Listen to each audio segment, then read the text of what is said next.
Oh, I'm late. Yep, cheeseburger to anybody at the front of the class that figured that out. Yeah, sorry about that, guys.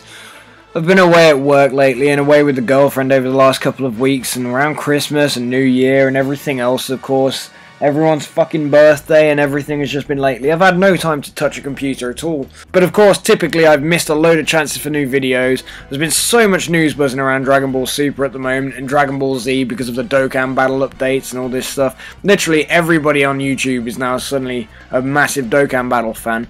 But with that in mind, I'm going to try and make up for some of these late videos. But I'm going to make up with doing a slightly more in-depth look at some of these individual characters that, of course, have appeared in the new Toyotaro manga adaptation.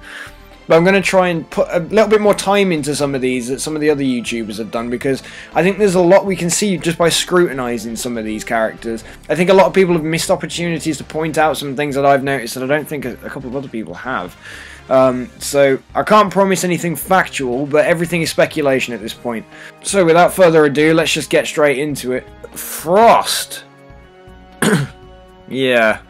I was a little bit disappointed with the name, as generic as every other Freeza Clan custom character on Dragon Ball Xenoverse, and was also disappointed that the character looks almost like the blue version spit of Frieza. But for those being incredibly critical, just remember that the main reason this guy will be heavily featured will be throw in a few dozen transformations.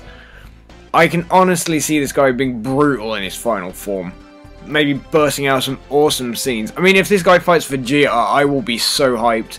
I can just imagine some of the witty banter filled insults these two could throw back at each other based on their races, which are probably, you know, politically incorrect perhaps, but, you know, I've heard a few people say does actually look like a good guy in this picture, but I wouldn't be surprised if that's just based on the smile in the picture that is famously floating around on the internet of them all stood in a line for Champa's team.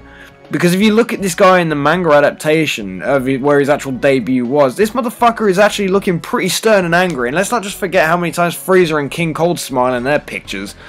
But on close inspection, let's just have a look at some of the aesthetic notes on this guy. To no surprise, this guy isn't wearing traditional Freeza Clan armor, which makes sense being from another universe. I wouldn't be surprised if he doesn't even know of the existence of Frieza or King Cold, and perhaps their clan or races, I suppose we could actually start legitimately calling it now, is actually heroic in this universe.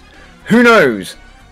But I have a theory that I'll get into in a little bit, which might debunk that, but we'll get to that in a minute.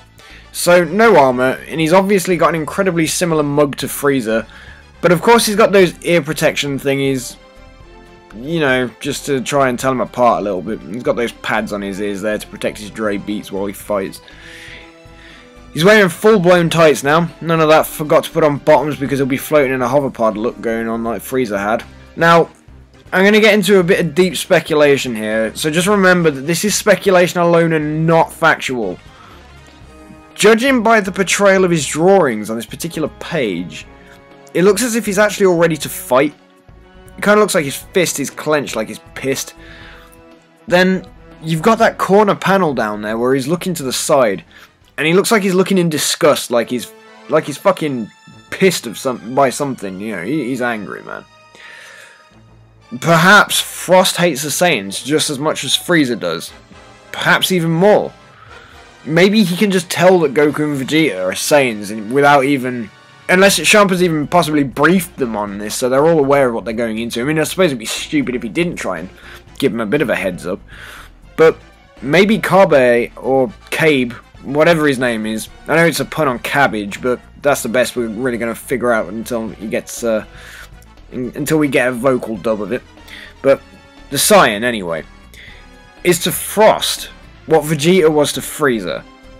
Or perhaps that Kabe or Cabe stayed loyal. Who knows? I mean, they're not being depicted to be stood next to each other, so they may actually have no link whatsoever. But based on the fact that we know we were getting Saiyans, plural, as foreshadowed in the previous chapter, Frost was a very interesting choice to give Goku and Vegeta that little reaction down there. I mean, like, you know, this is their first glimpse of these guys, and he's the first guy that they're actually, you know, giving any attention to.